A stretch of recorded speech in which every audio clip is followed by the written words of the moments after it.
Okay, so as promised, this is going to be a very quick tutorial on how to get started with your geometric creature.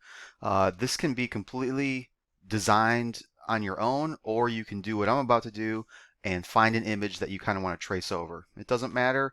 If you're kind of looking for inspiration and you can't think of anything, I would suggest just go ahead and finding something online. That way you don't waste time trying to figure out what it is that you're going to do instead of just going in and doing it. So first things first, we need to create an artboard that is the correct size. So we're going to go to File, New, and we're going to plug it in ourselves. The document calls for an 11 by 14. So we're going to go ahead and plug in 11 by 14. But before I do that, I notice that I'm on points.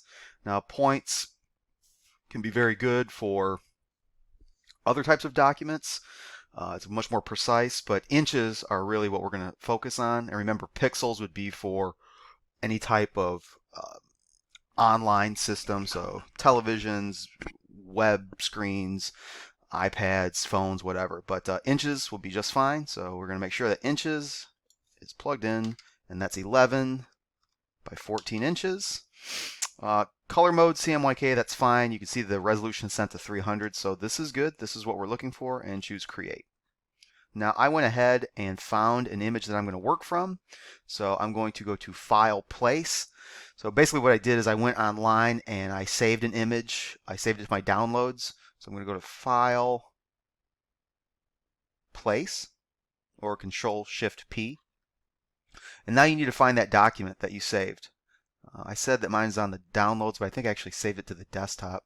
Now that I'm thinking of it, and where is that image? Ah, there we go. Choose place. It's loaded into the place gun, so if I just click once, there's the image. Now it's pretty small, so while it's here, I'm just going to click, hold, and drag. And you can see that I have the ability to like squash and stretch it. I don't want that. So before I let go, I'm going to hold the Shift key down to make sure that whatever happens to the top happens to the sides. Remember, that's the term called constrain proportionately. So I'm going to go ahead and bring it up to about the size of the artboard, give or take.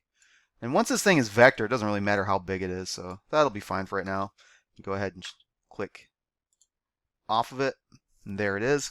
Now keep this in mind. Remember, Illustrator is an object-based program. This thing doesn't actually exist in Illustrator right now. If you want it to stay with the file, and I suggest that you do, click on the image, and then make sure that you choose right here in the upper left, Embed. It might be on the right-hand side under your properties, but you're looking for Embed. Click that, and now this graphic, this beta fish image that I've saved, is a part of this Untitled 1. And Untitled 1, well, that doesn't make much sense, so I'm going to File, Save As. And I'll keep this on my desktop for right now.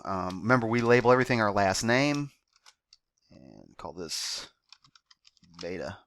So my last name, make sure that I'm saving it as an Adobe Illustrator file, .ai, that's what I want, and save. Now I'm free to work on it as much as I want. Now for you guys, I would suggest making sure that you back this up in your Google Drive because you're not going to be able to save work on those Chromebooks. So make sure that you save it to the cloud, otherwise you're going to have to redo the work that you do, and I know that you don't want to do that. Okay, let's go ahead and prep this thing. So this layer right here is fine. I might want to dip the opacity down a little bit so I can kind of see what I'm doing. So what I'm going to do is I'm going to create a new layer by clicking the little plus here. That puts a layer on top here. And I'm going to zoom in. Now when you're dealing with these geometric mythologies, really what we're doing is what's called a low poly count creature. And all you need to do is Google low poly animals Illustrator. There's tons.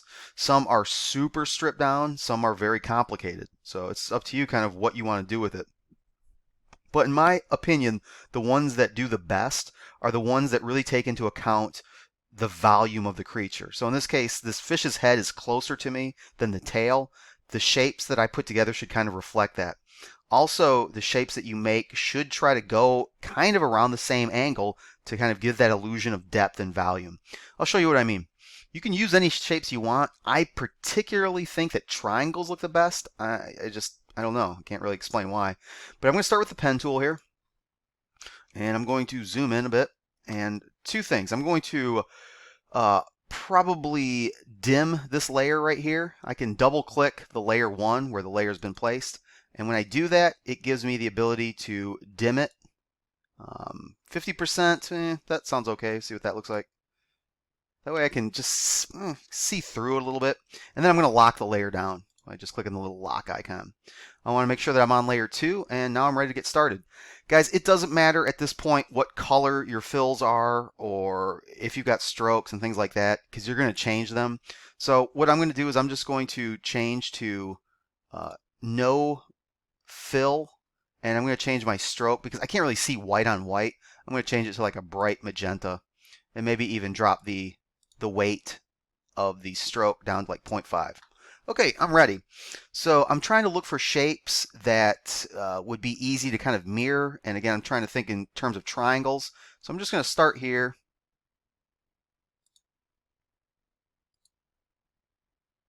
Okay, so there's my first. Oh, I thought I closed it off. I guess I didn't.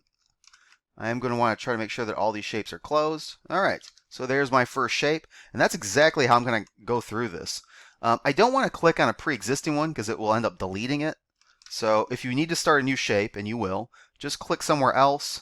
And as soon as you start that path, then you can kind of connect back to your original tangents.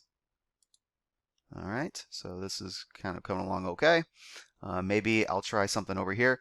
Another question a lot of people ask, how big do I need to make my shapes? I don't know. The bigger they are, there's a good chance that you're not going to get as much information. I know that Chris V did an eagle last year. It looked absolutely spectacular. I'll try to pull that up if I can find it. But he had a lot of really small shapes. So I kind of think that when in doubt, the smaller the better.